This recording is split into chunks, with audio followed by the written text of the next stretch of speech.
Welcome back to another episode of The Founder, a show that features entrepreneurs and their early stories of ingenuity, struggle, and perseverance to get their companies off the ground.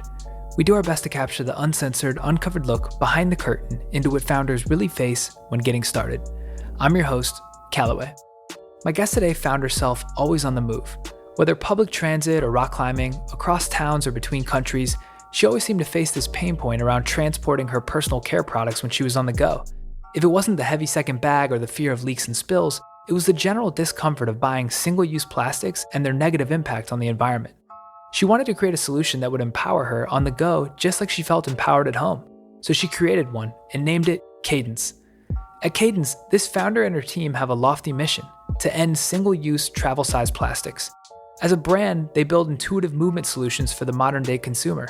Their first product, the capsule, is the next generation way to carry your health and wellness products while you're on the go.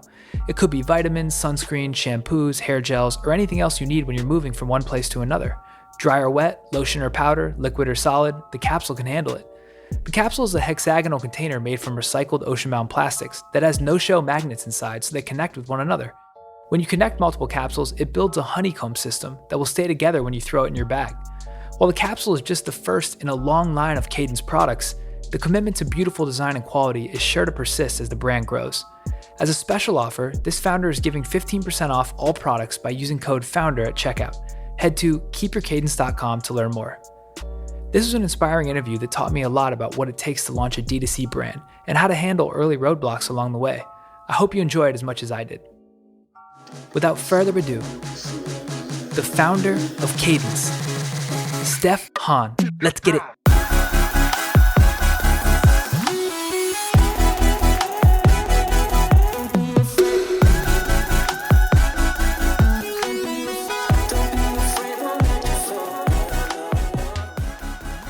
Steph, welcome to the show. Thanks so much for having me. Of course, yeah, I'm really excited to learn more about Cadence. So what I like to do is before we dive into kind of the origin story and how you grew the business to where you are today, can you provide a little bit of an anchor point? So what does the company look like today? What's your mission, vision, size, products you sell, et cetera? For sure. So Cadence is on a mission to end single-use travel-sized plastics in the personal care space and bring peace of mind to the consumer, both in and out of the home. We see ourselves as a brand that builds intuitive movement solutions for the modern day mover. Our first product we launched this past February. It's the capsule. So picture a small little container made from recycled ocean-bound plastic that is hexagonal in shape and has magnets inside, so they magnetically connect. When you connect multiple capsules, it builds a honeycomb system that you can toss in your bag and they'll all stay together. We have hexagonal, we call them chips, but they're little labels that magnetically connect to the top cap that always can inform you as to what is in your capsule. So on our website, you can choose from our number of standard options. So we have icons to, things like hand sanitizer, supplements, or moisturizer, or you can completely customize and you can literally type anything. So people put their own unique medication, they put their initials, they'll put, really fun messages on it, whatever, floats their boat. And that goes in the top of the capsule. So they're interchangeable and magnetic. And you can fill the capsules with anything. They're completely BPA-free, 100% leak-proof, extremely watertight. So we get a lot of exciting, stories about people putting a variety of products inside. That's a great anchor point. And then I like to rewind it and kind of build back up. So I'd love you to walk through your life and background through school, and then what were you working on before you started Cadence? Yeah, so before Cadence, my prior life, I was the head video editor and creative over at Real Rock International Film Tour. So if you've ever heard of Free Solo, very much in that space. We worked with Red Bull, all the pro climbers in the space, and I would actually be the editor on those films and work with producers, athletes. So I suppose a non-traditional background for a founder, but I found it has served me extremely, extremely well. And so I started Cadence while I was still working that job and did that for a year and a half while working 3 other side jobs in order to self-fund it, and then jumped right on over to Cadence. Yeah, that must have been crazy working on everything at once. I mean, you have kind of skills as a video editor. What made you want to jump into something else and transition out of that career? Yeah, it was truly, I needed a solution to the massive problem that I was facing I had been experiencing for years. I'm a big mover, whether it's, spending time with friends, going on a road trip, camping, all of the above. I loved it and I love it now. But I also, have spent a lot of time curating a personal care routine that empowered me at home. But I found that anytime I tried to bring that same routine out of home, it would do the opposite. I mean, products would leak, break. I was carrying a lot of bags. And it was just overall a very negative experience. And so I had faced this for years and scoured the internet for options. I mean, I must have bought every single quote unquote travel bottle that there was looking for a positive solution. I had a nice carry on piece of luggage. I had my nice hydro flask. I tried to, try to look like a nice human being when I can. But then you try and bring these products that you want to bring with you on the go, even if it's just, you have a big pitch at work and you want to like touch up during the day. You can't bring it on the go feeling at ease. And I wanted to create a solution that was quality, sustainable, recognized my individuality, and also created a feeling of not having to think about it. So that was all the motivation to create Cadence. So I would love to have you walk us through kind of your design process, the iteration process, because I know I read on your site like you went through 200 different iterations, and I know that that process going through exploring what's out there on the market and just consistently being disappointed, it motivates you to build something better. And that ground floor, like the absolute worst you could build, would have to be better than all of those. So walk us through what your design process was and how that went. Yeah. So the first step of the process, I knew what problems I wanted to solve, but how it would form. I mean, for context, our old email, my first email for the company was called bento blocks. You want something modular and you want something that holds things, but what size things is it? How big does that expand? And so the first step was sourcing designs I was inspired by. So a few things were Mochi, Apple, the brand, Frank Lloyd Wright homes. These were all things, I mean, when I revisit my old mood boards, which are also on our site, those are all things that I was super inspired by. I mean, the curve of Mochi is so beautiful. It should feel and look soft. In our capsules, the bottom has no right angles or edges. And that's because, so many people, myself included, have the problem of getting that last bit of product out. And it's just a super negative movement experience. My background's also in dance and dance studies and movement and how that affects our emotions. And so those were all shapes that really inspired me. And then the next step was how to create a system, right? Because you can create one product that solves a problem or part of the problem, but then we needed to create something that was magnetic and buildable because we acknowledge that our routines are constantly evolving. So should the way we carry them. So we needed to find a shape that could infinitely tessellate. So you think about a circle, I mean, it's not a space efficient shape at all. You stick that in a bag, and there's all this extra airspace that you could be putting in using your products, even if you think about the TSA quart size bag. I mean, you want to maximize that, right? So we landed on the hexagon because it's the strongest shape. You can see it. I mean, it's why it's in everywhere in nature, bees to rocks. And so we landed on the hexagonal shape. From there, then I used to go to any public space I could and table. So there was a time when I was bombarding malls and ski resorts and gyms asking if they would let me just sit in their space with a table and talk to people. So, I used to go to, rock climbing gyms or fitness gyms, and I would sit there for 14 hours a day and try and get people to come over and talk to me, which is brutal because we wanted to make sure, while I was our target consumer, there's always so much to learn. I'm definitely not a believer that the customer always knows what they want, but there's always so much to learn from one single experience. Yeah, I mean, I think a good transition point to that is like, what is your ideal customer profile today, right? Like as you dreamed up the product, it sounds like you were forecasting anyone who's on the move, anyone who's traveling would be a great fit for this. Where are you seeing your early customer segments today in the traction you've had so far? Yeah, and I think that's one of the most exciting parts about Cadence is it's for all humans. So it could be for the minimalist who's just uses Dr. Bronter but wants to be sustainable, or the skincare junkie who has 21 capsules. We've had people order 21 capsules before and wants to, bring their vintner's daughter to their drunk elephant all in, a giant honeycomb.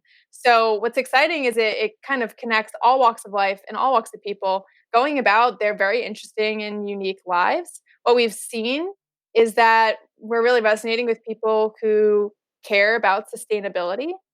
Efficiency was a surprising consumer. We really connect with a lot of people focused on like efficiency gear and, not surprisingly, the skincare space as well.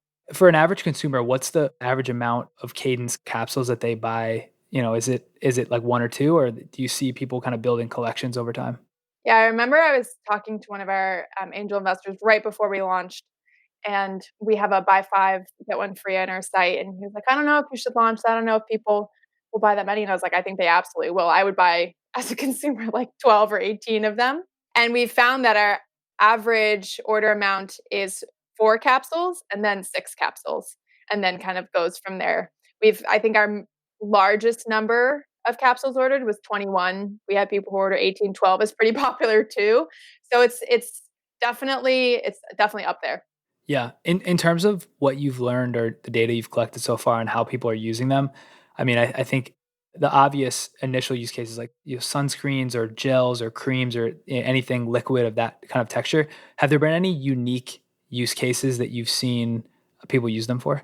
We've seen, especially in the current environment landscape of everything that's going on, Cadence has really resonated with people who take a lot of vitamins and supplements and want to really focus on that habit. So we found that people will tell us to like walk around the house with their honeycomb, because they want to keep their lip balm with them and they want to keep, their supplements or medication that they take throughout the day. So we've really landed in the wellness space more than we had anticipated. It's kind of become this habit support system. I mean, 50% of people don't remember to take their medication, but if they have something that is a beautiful visual reminder sitting on maybe their desk or in their bag, it's definitely helpful. We've also had people tell us they put their paint in it because it doesn't dry your paint out. If you're like working on a portrait or something. We've had jewelry makers say they carry their jewelry around in Cadence. And then also users who just, have wedding rings or earrings that they also put in the capsule. So it's good for like an overnight sleepover type of situation as well. So it's been really interesting. Yeah. Do you find that it takes a decent amount of education? Usually when people buy products that are category disrupting, they're often like not aware that it's a super big problem, or like maybe they're aware, but they're willing to just compromise for the solution they currently have. Are you doing a lot of education, or once you get this thing in front of people, they're quickly, the light bulb moment goes on right away and they just get it? We've found the latter. It's really hard to even me explaining it to you verbally. It's difficult to really get the whole brand as well as the product across. Seeing it, we found has made communication easier. I think we anticipated more education being needed, but the quote that we hear a lot is, "This has been a huge problem for me," or "This is the problem I didn't know that I had, but it's a huge problem." If you ask someone who's had a negative experience, they know exactly when it happened, what bag it ruined. And so we found it easier than we thought. But at the same time, I mean, we know people care about different things, and that's something we're always, always learning more about in the way we speak about our brand. When you think about how you sell, I'm assuming a lot of it's online today, and the way you market. Can you talk through what some of those channels you've used to acquire customers? I know you were pounding the pavement early in those rock climbing gyms, which is key. But as you scale, kind of what are you using to drive customers today? What we're doing right now is we're focusing a lot on TikTok, which has proved very successful for us, as well as, I think pretty traditional methods. Any startup founder would say, paid ads, emails, just trying to test out what channels work for us. But playfulness and humor, I mean, maybe humor is not the right word, but playfulness is such a big part of our brand that, it's why TikTok works really well. I mean, our products are magnetic. You can do lots of fun things with them, put lots of things inside of them. And so it's been cool seeing how that has worked in generating conversation and sales for Cadence. In terms of the past, what really helped our launch was, in terms of getting the word out, was documenting the process. I mean, I've been working in Cadence for 3 years. I think we took a little bit of a non-traditional route. So, I do not at all, I am by no means an influencer. I have a very small social following. But for my family and friends and, connected community, I think they saw, the 4 a.m. posts of me doing our financials or pounding the pavement trying to raise investment. So it's almost like they followed along the process. And when we did launch, we had such an outpouring of support. I mean, we didn't launch paid ads for 2 weeks in. I mean, we've learned so much. I mean, I personally have learned so much. Maybe I would have done that a little earlier, but we had such a good immediate reaction. I mean, we sold out in 2 weeks with all organic marketing. And I think it's because we told the honest story of how hard it is to start a startup from day one. Yeah.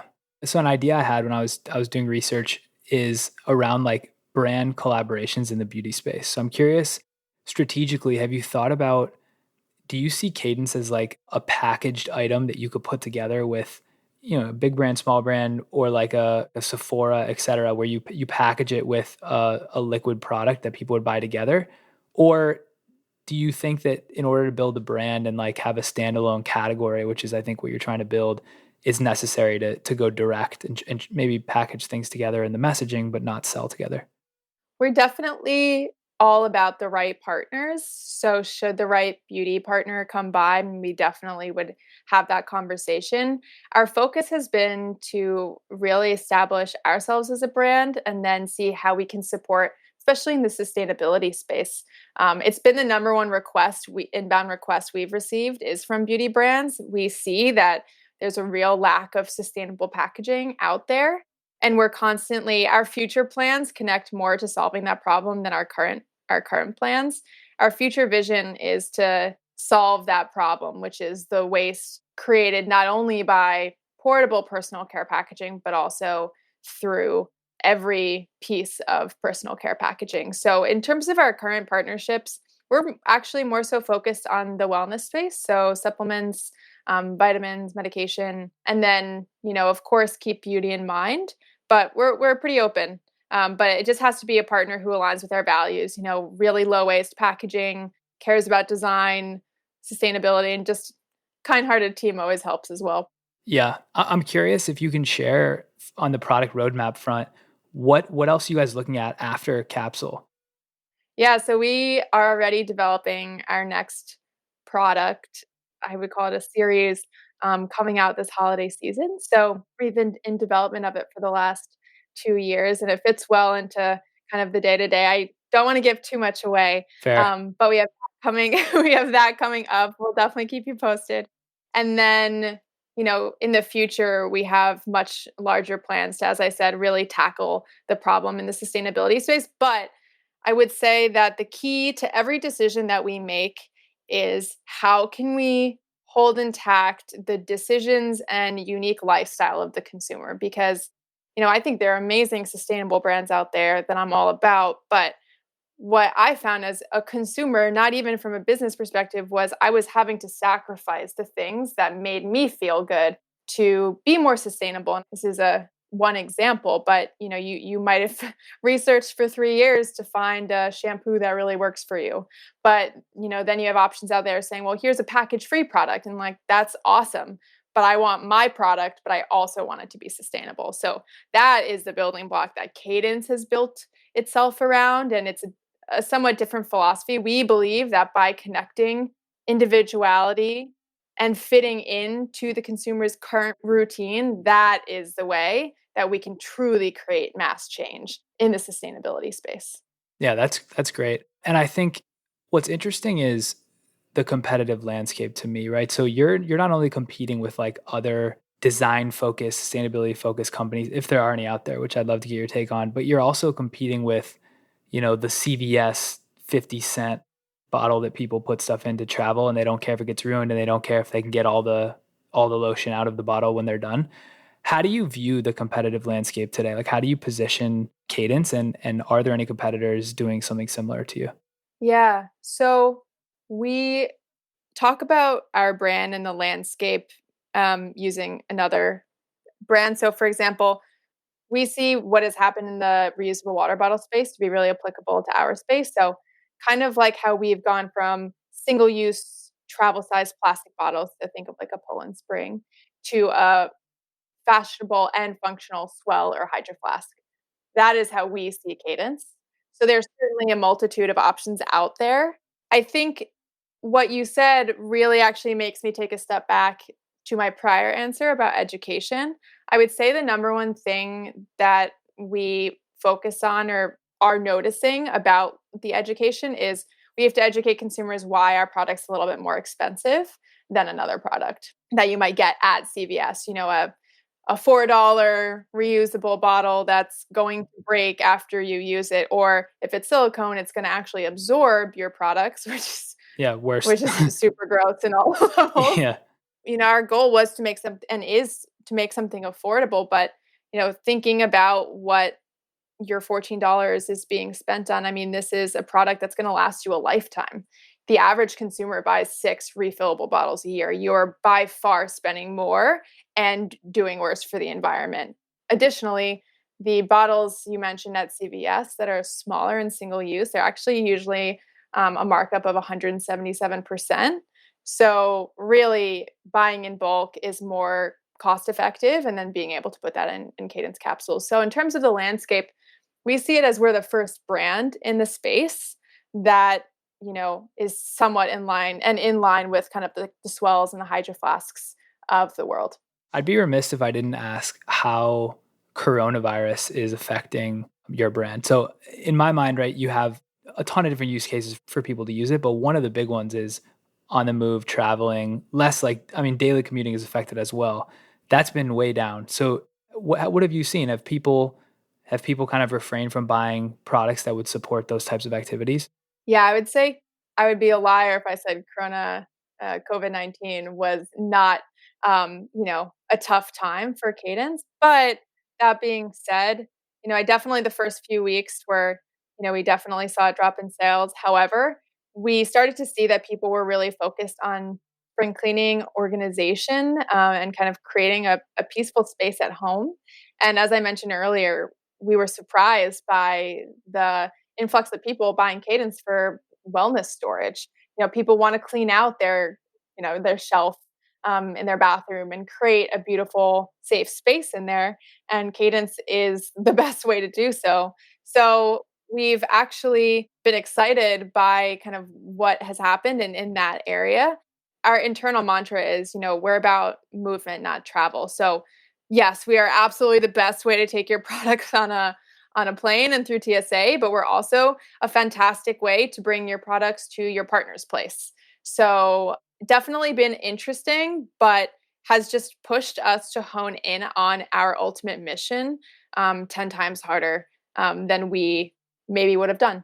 No, I love that. I think anyone who says coronavirus is not affecting them is probably joking, but I think that's a fair way to summarize it. And as a new brand, having just launched a month or so ago, it'll be interesting for you to look back in 2, 3, 5 years and say like, wow, like we couldn't have had more obstacles at our launch and we were still able to, to overcome it.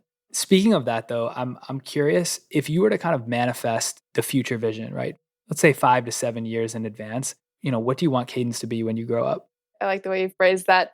I want Cadence to be the brand, the like household name that people say, oh, go to Cadence, it'll solve your problem. Anything movement related, we want to be the go-to brand for that. We'll solve your problem, make it easy, and make it sustainable all at once. So a kind of second piece of that, for Cadence to be the go-to, I don't even want to say container solution, but the go-to like, movement carrier, what do you think has to happen for that to come true?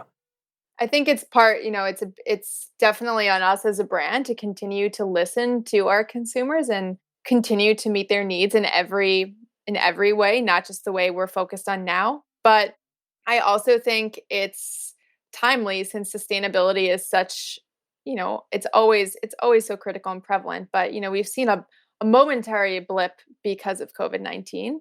But when we will move again, sustainability should stay front of mind. And so I encourage not only consumers, but more so other startups to make the sustainable decision from day one. And that's something I'm super passionate about, is supporting any new startup.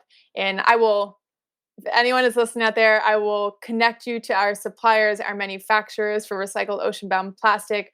And I encourage consumers to push and ask questions of the companies they're buying from now. Because as a founder who started by cold emailing and nagging every single person I could, we would message big sustainability brands out there that I really loved and respected. And they refused to share their information about suppliers and sources, and we were not even close to being in their space. So it's our job as brands to support younger and newer brands in helping with suppliers, making those connections, sharing resources. I mean, if Elon Musk can, share the patent to his battery technology, we should be able to, share our manufacturers with each other. So that is a huge thing that I'm passionate about. And so obviously there's so much, Cadence will be a success because our team makes it one. But I also think the landscape to push for a more sustainable future relies on both businesses, consumers, and our brand.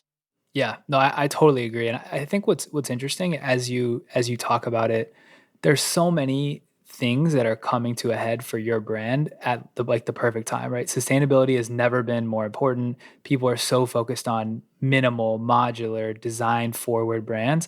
And there's really a lack of those out there, right? There's a lot of D2C brands, but not all of them are focused so solely on design forward, customer obsessed, modular thinking. So I'm really excited to see where it goes. So I want to transition to the second half of the questions. First one's around the hiring process. So when you bring people on, what characteristics do you look for in people that you hire that have proven to be, superstars over time? Ooh, that's a good one. I look for someone who, I mean, our team is our mantra, as I'm sure many other businesses is make the impossible possible. I mean, I look for people who want a challenge because everything we do is definitely challenging here at Cadence. I want to be able to work with them. I want if I were to meet them in a more friends environment, I would want to be their friend. I want to know that they're a good person. I usually get a feel for that immediately as soon as I connect with someone. Pretty much every time I meet someone who I know I'm going to hire, I know I'm going to hire them within, 5 minutes of talking to them. I think besides, the qualities of being a good person, there's that like drive and hard work. I mean, I think any small startup out there would say, you're working all the time, you rely on each other. You want people who want to wear a lot of hats, who can support each teammate, celebrate the wins, and can listen and learn and adjust. So I know those are all vague things, but it's hard to kind of verbalize what is so special about someone, but usually you can just tell. Yeah. And in that sense, so an opportunity for you to give some love to someone on your team. So a question I love to ask is, who is your most underrated or timely hire? So it could be someone that you brought on for a particular purpose and they just, they went above and away in other areas. Like they did well in their own area, but other areas as well. Or a gap that you desperately needed to fill and they came on and just killed it. I would have to shout out my engineer. The story of how I met him was cool, so I can talk about that. But besides that, I mean, as I mentioned, we went through 10 engineers, so the gap was large. In your prior podcast, I know people talk about, what are the struggles? And, I think it's so important to talk about the struggles. Otherwise, other founders out there will be asking themselves, why does it feel so hard? So for, I guess, a quick story, we went through 10 engineers. I was still working my full-time job. For that job, I had, we were in the middle of this crunch month. We put out this film tour every year. So I usually would work till midnight or 4 a.m. for a month before that. And I was out getting dinner. And our engineer at the time called me while I was driving to pick up food. And he just quit on me super last minute. And he was an aerospace engineer and he worked on airplanes. And it was just, he didn't want to be in the startup space. And he was like, Steph, I love your brand. Your team is great, but what you really need is an internal teammate who can be making prototypes every single day and like have this be their like baby too. And I remember being like, where am I going to find that? Like, I went to liberal arts school. I don't know any engineers. Like, how am I supposed to find someone who cares about this so much? It's like someone saying like, well, go find your life partner tomorrow. It'll make you happier. So a week later, I was doing these marketing calls. I used to ask friends to connect me with 10 of their friends. And then I would go through a list of 20 questions and just better understand the problem. And on that call, I was talking to this guy named Jack, and Jack at the end of the call asked me if I needed help with anything. And I said, I'm looking for an engineer. I just said it super last minute. I wasn't even expecting to say that. And he was like, oh, my best friend's an engineer. And turns out it was Graham. And I got on the call with Graham, and within, 2 minutes, I knew he was perfect. So he came in, and to answer your question about filling other gaps, he came in and was able to not only make our product manufacturable, but, completely be willing to take on the burden of making an extremely difficult and almost impossible product to make. In other ways, he kind of jumped into the roles of, copywriter as well. It turns out he loves writing, and English is like a side passion project for him. So, when we worked on our packaging, we would be on the call with our marketing teammate and Graham till, 4 a.m, talking about, okay, well, what should we put on the packaging to make it the best experience? So his hands have kind of been everywhere in the company. So huge shout out to you, Graham. He's been absolutely a game changer for Cadence. Yeah, shout out Graham. That's awesome. So I'm curious, before I go to the next question, you've mentioned a couple times that the product was so difficult to manufacture, to actually create. And for people who are listening who hopefully will be, one day consumers and go out and buy Cadence products, I'd love for you to summarize like why it was so difficult. Like what about the challenge made it so difficult, and how do you guys figure out how to overcome those things? Yeah, so it's difficult because we're trying to do a lot. And it's small. It's like a physically small product. Two, there are magnets, but we want it to be beautiful. So that's three. So you can't show the magnets. We want it to be this kind of effortless experience where things just connect. I mean, in and of itself, an injection molding, like over molding magnets, is very hard, let alone on a very small product. And then the next thing is that we needed. I mean, it was a huge thing for our team to use recycled ocean bound plastic for our material. So we work with a company, Envision Plastics, and they employ locals in areas around the world to collect plastic off of beaches, and then they process that, all USA based, and then we purchase the plastic from them. So we're using a mix of plastic, but it's a harder material to use when it's not virgin material. So the material in and of itself was tricky. And then to make it look beautiful. I mean, injection mold facilities, you have to picture, they're making things like large ladders. And then here we are, needing it to be beautiful, sustainable. And the last thing is that it needs to be chemically resistant. We wanted people to be able to put any product inside of it. If you ever look at the fine print for any other like refillable bottle, it'll be like, and you can't use serums and sunscreen. And we wanted people to not even have to blink. We wanted people to go, oh, yes, of course, this will be okay in Cadence, be able to put it in the capsule. So between all of those things, while still trying to make it affordable, I mean, it's a lot. Yeah, that does sound so difficult. A few questions around lessons learned and advice. So the first is around investor lessons. So I know you bootstrapped for the first little while, and then I read on your site that you guys did raise a round from angels, which is amazing. What's the biggest lesson you learned from an investor pitch?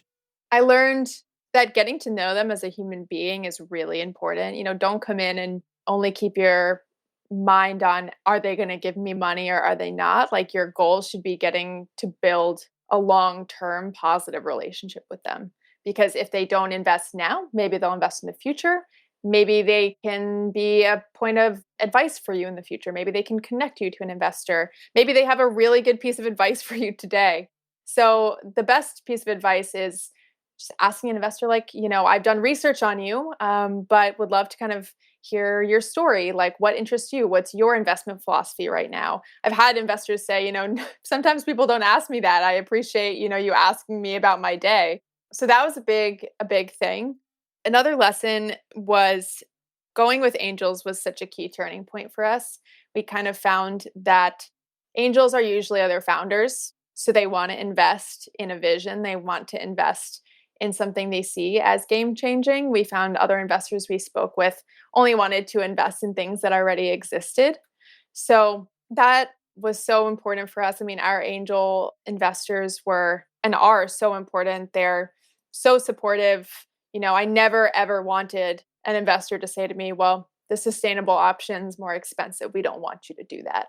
All of our investors see the value in that, and we've never received any pushback, and we've structured it that way. So huge shout out to them. They're awesome. And then, in terms of, I guess, just a shout out to anyone raising out there, I'm a big advocate for ending the conversation of people recommending you raise a first investment round from friends and family. I think it's the most ridiculous piece of advice someone could ever utter. How unactionable is that to say, well, are your friends and family, do they have enough, extra cash to give it to you? It's such a ridiculous thing. So I am a huge advocate for eliminating that from any conversation. I remember being a young founder and just being at these, founder events, and people would ask, well, what's your advice? And they said, oh, well, I recommend you raise like 400 or 500K from your family. And you're like, well, what can I do about that? That's not very helpful. So to anyone listening, you can totally do it without going that route. So how many angels did you guys have in your round? It was a lot, right? Like 20. Yeah. So a lot of people, the advice on the street is try to raise from not as few people as possible, but the less you can have to get to the amount, the better in terms of effort and, cycles and time to raise. But in my mind, the more people you have, the more networks you have access to, the more, springboards that you have for future rounds, et cetera. So how did you think about that balance when you were in the middle of it, or even before, if you strategically thought about it? Did you want to get as many qualified people in the door as possible, or is 20 kind of how it ended up? Yeah, at the end of the day, I think for most people, the investment process is not a fun one. It is a full-time job. You're literally pounding the streets every single day, multiple meetings, talking and creating these relationships. My goal was to raise the money that we needed to raise, and to do so from good people. We had a few conversations with some investors, and they were like, we'll give you half the amount tomorrow. Half of it is yours, but X, Y, and Z. And, you'd look at these other elements about them, and you just felt like there wasn't this trust or this connection there, and they weren't valuing the company in the way that you felt, other investors were.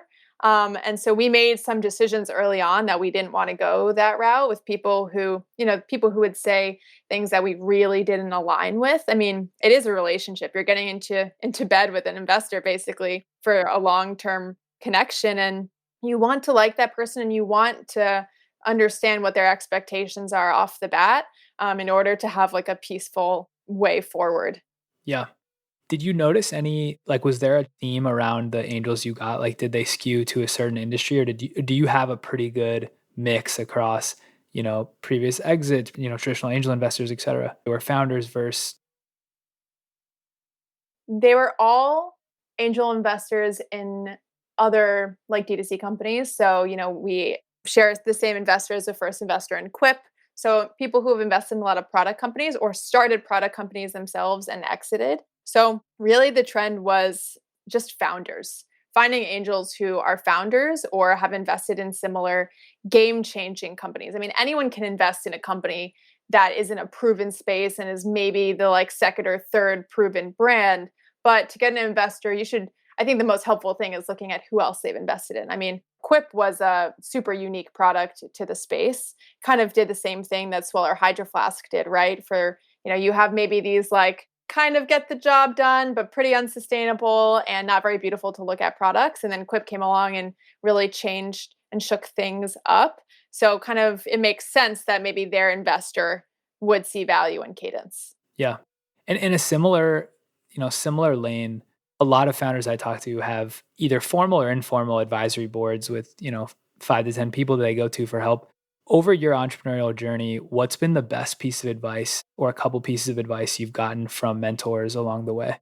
One piece of advice was always wear bifocal. So always be focused on today, but also be focused on what's 6 months down the line, was from one of our financial investors. I don't know if this was an advice from one of our investors, but kind of to talk about your earlier question about, is it better to raise from one investor or multiple?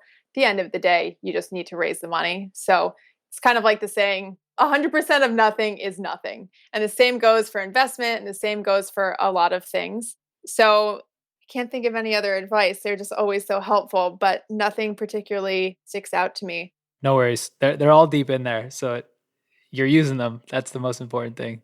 The next couple questions are like a yin and yang. So the first one is around frustrating moments. So can you talk about, or can you recall a story or experience that was just the most frustrating or like difficult moment as a founder that just made you want to tear your hair out and maybe throw in the towel for a second? Man, there are Daily. well, yeah, I once read that when you're a new startup, or when you're pre-launch, you're putting out a fire every hour. When you're post-launch, you're putting out a fire every day. And when you're a little later, you're putting out a fire maybe every month. So it feels like there are constantly these fires to be putting out. Before our launch, we had our laser coming in, and then the office space we were in refused to let us, um, you know, take the door off of our office, even though we had two engineers in the office. It's just kind of this like, got to check off the boxes system. And we needed to test the product on the laser ASAP. I wanted to pull my hair out then for sure. COVID made me want to, pull my hair out a little bit. I mean, there are just so many things that everyone on the team, just experiences. I mean, it's hard, products, your resources coming from overseas get lost. You get crazy requests from, different suppliers. So there's just a multitude of things that happen all the time. And I think any founder would say that. I think it's good to talk about it because I think it's pretty normal, honestly. Right before we launched, we had a big strategy shift. And, I think things that can make you want to make you pull your hair out can also be good things. And sometimes you just have to embrace that change needs to be made. And it's usually for the better. I think that while, my background is a little untraditional. The benefit of it is, when you're working on a video, for example, you can be working on a 5-minute section out of an hour-long piece, and you could be working on that for months. You put it into the overall film, you're super proud of it, you love it, but it doesn't fit in with the overall thing. You have to be comfortable cutting it. You have to make that decision to scrap what you love in solitude because it doesn't work for the bigger picture. I think that is such a strength to have, and such a thing that our teammates have been able to bring to the table. And I think, it's saved us in a lot of instances. Yeah. You mentioned that strategy shift. Was that like as a result of Corona or that was something separate? Like, can you talk about that a little bit? I'd love to hear. Yeah. We have a number of products we developed early on, and we were actually planning on launching another product first. And we had this whole kind of like product pre-order strategy that we were going to do. And the biggest advice I can give to anyone is if you feel like you have something sitting on your chest for a while and it doesn't go away, it's usually a problem that you should address.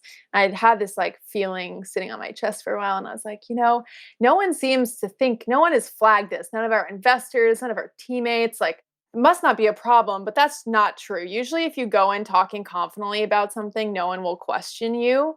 But as a founder in particular, it's so important to question yourself. And so I remember I sat down with my teammate, my marketing teammate, Brooke, and I was like, you're going to kill me, but I think we have to completely change the website. We have to change the way we talk about it. We have to change the product we launch, and the way we phrase it. So it was just kind of a shift in strategy that felt really large at the time. And I think actually if we had gone that route, I think it might have killed us. So it's good to listen to what you're feeling. That's great. So was that because you had this gut feeling that like the core value prop of whatever that product was solving wasn't a big enough pain for consumers that they just wouldn't? No, it's a product. It didn't have anything to do with the product. It just had to do with the launch strategy. So the product was still in development, but we wanted to do Okay. kind of like a pre-launch strategy for that product. And we had been developing all these products simultaneously. And so we were like, you know what? Let's shift the way we're going to launch. Let's push launch back, and really, really make sure that we can do this in a way that makes sense. So it had nothing to do with the product, more so just the launch strategy in and of itself. Gotcha. That's really interesting. I like those kind of insights. I feel like you never get those kind of stories from people. Like they always, they either gloss over them, like they look back 5 years, it was just a blip. So I appreciate you sharing that. Of course. The flip side to the frustrating moment question is like a validating moment. So something happened or a story or experience where you just took a step back and you were like, wow, like I can't believe this happened. You were so excited. Two things come to mind. One is we sent our product to this guy in the marketing space, and someone our team really admires. And he ended up doing a LinkedIn post about our packaging. And someone a long time ago said packaging is just as hard as the product. And I, metaphorically rolled my eyes and I was like, there's no way, our product is so hard. But they were right. I mean, packaging is a beast in and of itself. And our team spent countless hours and sleepless nights on our packaging. And he posted about the packaging experience and how sustainable it was. We have these, all of our marketing materials are on plantable seed paper, and all of our packaging is 100% recyclable. We use eco glue. And he had this long post about how nice the brand experience was, and it just totally made my day, just because our whole team celebrated, just because so many hours and sweat and tears went into that. And then the other is, because of COVID-19, I've actually had to move out of our office space, and I didn't want any of my teammates going into the office. So I've been doing all of the fulfillment myself, so I didn't have to ask anyone to go in. And so I was fulfilling an order, and I held up our capsule, and it just was kind of a surreal moment. Like, this thing that I thought of is in my hand now, and I've yet to give birth. However, I hear that the process is obviously painful, but once you're over it, your body kind of eradicates all negative feelings and memory. And I feel like that's what it's like founding a business. Sometimes you like open your eyes and you're like, I don't know how I got here. I don't know how I did that, but it's exciting that I'm here. Yeah, those are great. If you could teleport back, let's say all the way, the 3 years, all the way back to kind of the first couple months you were starting, what would you tell yourself? Wow. We're getting deep on the podcast. No, it's a great question. It's sometimes hard to answer that, because I'm not trying to cop out, but a lot of the things that sometimes are the hardest moments, you kind of had to go through that. I think of things that were really tough for me, but I don't see how I don't know what the path would have been like without maybe going down that road. I think the biggest thing for me is I've always prided myself on not needing a lot of sleep, and being able to just like push through. But launch was so intense for me that like my philosophy has changed a little bit about that. So maybe on a very small scale, I tell my prior self that it's a long game, and I often have to be reminded. I remember when I was in, university, I would stay up for 4 days straight and it would be fine, because then I would get the thing done and I would move on. But the thing about founding a business is you're never done. So it is the long game. So I am sure there's so much I would say to my younger self, but it's such a big question. It's such a good question that's probably the first thing that comes to mind.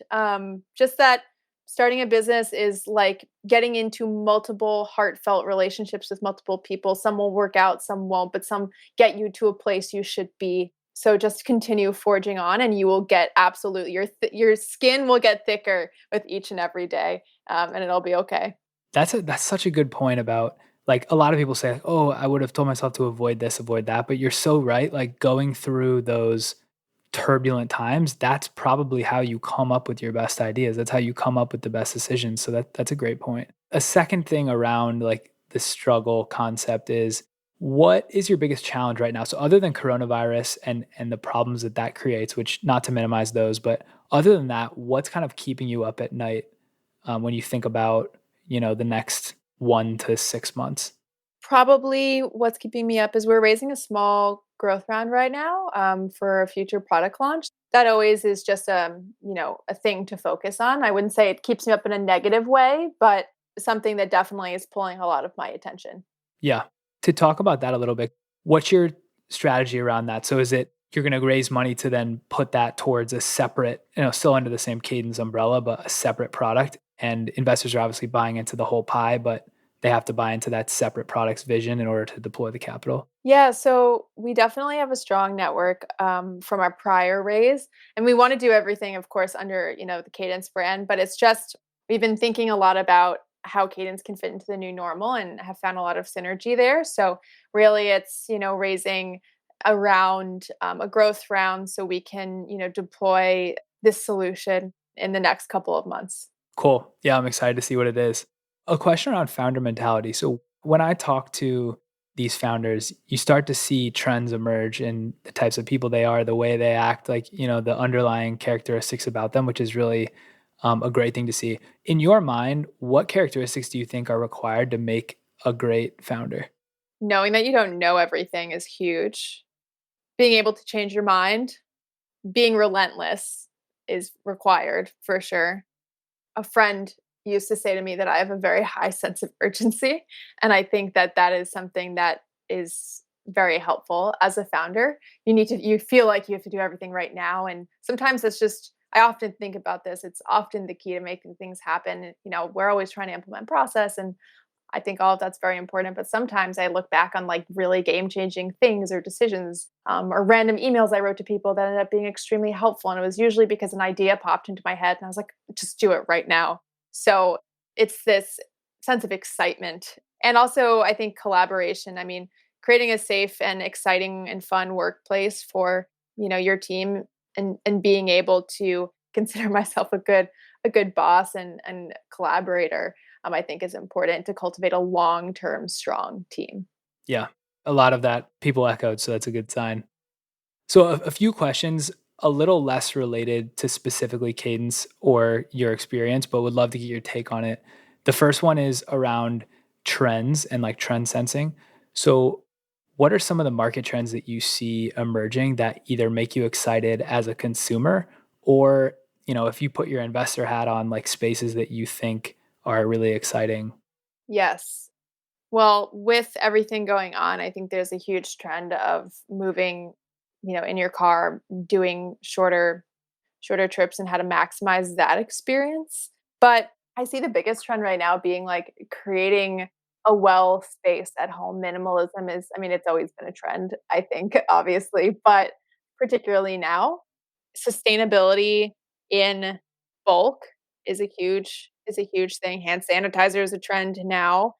Those are things off the top of my mind. If I was an investor, those are the things that I would be focused on. Yeah, that's always a tough one. I like don't even have an answer if I were to answer that, but I always throw it out because I feel like founders are always like getting, they're reading different things, articles from different places and coming across different things. So that's great. A question around your morning routine. So do you have a morning routine? And if you do, what does that look like? I definitely have a semblance of a morning routine. I've definitely routine points throughout the day that I can talk to. In the morning, I try and eat the same thing every day to eliminate the need to make a decision. I usually start the day with a grapefruit, make my green tea or my matcha, and I sit and I read for 10 minutes. I feel like I read somewhere that a CEO is not doing their job if they're not reading every day. So I try and I'm currently reading Richard Branson's Losing My Virginity. It's fantastic. Sit there, I'll read for 10 minutes, and then my goal is to become a morning person. I'm not there yet, but I see so much value in waking up at 6 in the morning when no one is asking you questions. And there are definitely different like points throughout the day that I'm like trying to create efficiency around. So it's definitely not just the morning, but trying to start the day off on a good foot. I'm totally with you. I'm like desperate to try to get that morning routine. I can't get up early enough to not want to go to the computer and like start going, you know? Yep. But I totally agree that the 6 a.m. to 8 a.m. time is precious if you can be awake. All right. So this question, this is the first time I'm asking it. So you're going to be the guinea pig on this one. So I'm calling it the secret weapon. So if you were to pick one secret weapon that you consistently use to improve your life that you feel like the majority of people haven't caught on to yet, what would it be? Ooh, I have 2 answers for that. One is Superhuman, the app for your email. Game changer. And can you describe for people like how it's different from legacy email? Yeah, I think I'm particularly drawn to it because it has a lot of keyboard shortcuts, but it's very easy to learn. It essentially, like, allows you to get through your inbox in half the time. It, enables you to remind yourself about something, so it'll leave your inbox, come back in. I've just been able to create a system where for the first time I don't have like 200 emails in my inbox. The second weapon is interns. I have an amazing couple interns at Cadence, and it's been an absolute game changer for me, and for we have, an engineering intern, a marketing intern, social media. So super game changer there. My ultimate goal since launch has been work on the company, not in the company, and through cultivating really smart, self-sufficient individuals has checked off help me get closer to that goal. But at the same time, it's great because you can screen people to see, how they, work with your team early on. Yeah, that's awesome. All right, you passed. I'm gonna keep that question in for sure. Another one around like favorite brands. So two products under this, and you mentioned it a little bit when you talked about the way you thoughtfully designed Cadence. But what brands or companies do you admire or look up to? I have recently discovered Vitruvi, the aromatherapy brand, and I honestly can't say that I've tried it, but they're beautiful. I love the design. I think they're fantastic to look at. And I have to say, I mean, I'm sure a lot of people say this, but I love my Allbirds. I walk around in them all the time. They're great. Also from the sustainability perspective, we're big fans. Okay, three more questions for you. So the first one is around learning and resources. So you already mentioned the Richard Branson book, Losing My Virginity, but what other books, newsletters, podcasts, or follows on social media would you recommend for either people who are interested in becoming a founder or entrepreneur, or just kind of interested in the type of stuff that you read? Yes, I would. I'll just throw some things out there. I read Chips and Dip, the newsletter. I love keeping tabs on thing testing. I think it's a great way to stay informed on other really cool brands that are launching and out there. I don't think this is anything unique, but case studies. I mean, we've always admired Swell. So our whole team is very familiar with that case study. I recommend, Losing My Virginity by Richard Branson. And, I also think just anything that YC puts out, Y Combinator, is just generally great, especially when, talking about things like safe notes or raising money and all of the, kind of very concrete things it takes to kind of get your brand off the ground. But I would say the biggest thing is connecting with people who have done it before. Connect with other founders, cold email them. I mean, write them a short email, ask them for half an hour of their time, and I guarantee that they'll get back to you. That's great. And listen to this podcast also. 100%. And this podcast, yes. All right, so final two questions for you. So we ask these to every guest. The first one is the startup manifesto. So if you had to write a startup manifesto with 5 of the most important key lessons or pitfalls to avoid when starting out, what would they be? All right, I'm just going to list some stuff. I might go over 5, but Cool. Small to big here. But one, I think I already touched on it. If something feels wrong, it probably is. Do not be afraid to pivot, even if everyone tells you you're crazy. 2, find a really great startup lawyer early on. And I don't mean that in like a super red flag, like negative things are happening kind of way, but whether you start the company with friends, whether you start it with someone you've done business with before, I mean, take the emotion out of it from day one, make it about business on paper, and just have someone who can kind of be someone who can support you on that. I think that is such a big thing, especially if you're, say developing intellectual property. I have a great lawyer if anyone wants one. 3 is imagine what it was like being the first engineer making a plane, or person performing brain surgery. All of those things at some point someone said were impossible, way too hard. So I guarantee you that probably anything you're thinking of can be achieved in some way. 4, when you're hiring or in need of something, tell every single person you meet what you're looking for. And 5, reply to everyone, even if it's the shortest reply. I mean, and I am constantly working on this, but everyone wants to just be heard. Whether you work with them now or later, be kind to everyone you meet. They are fighting their own battle, yes, but also, everyone just wants to. Even if you say no, I think people just want to know that, you acknowledge them as a person. Yeah, that's a great list. And I think that last one is superhuman, obviously helps with that for sure, but that's so true. I think being on top of it and always giving someone, the time is key. So the second question is the nomination. So you were nominated by Meg Maupin of Atolla, and that's why you're on the show, which I'm really excited about. So it's your turn to nominate another founder that is a friend, colleague, or mentor of yours that you would like to see on the show. Meg is amazing. I'm so glad she introduced us. I'm now a huge fan of the show.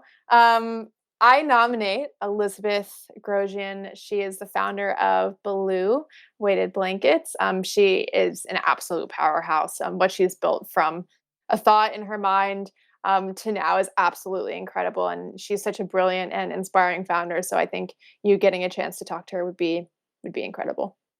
That's awesome. Yeah, I'm really looking forward to it. So before we wrap, I want to acknowledge you for a second.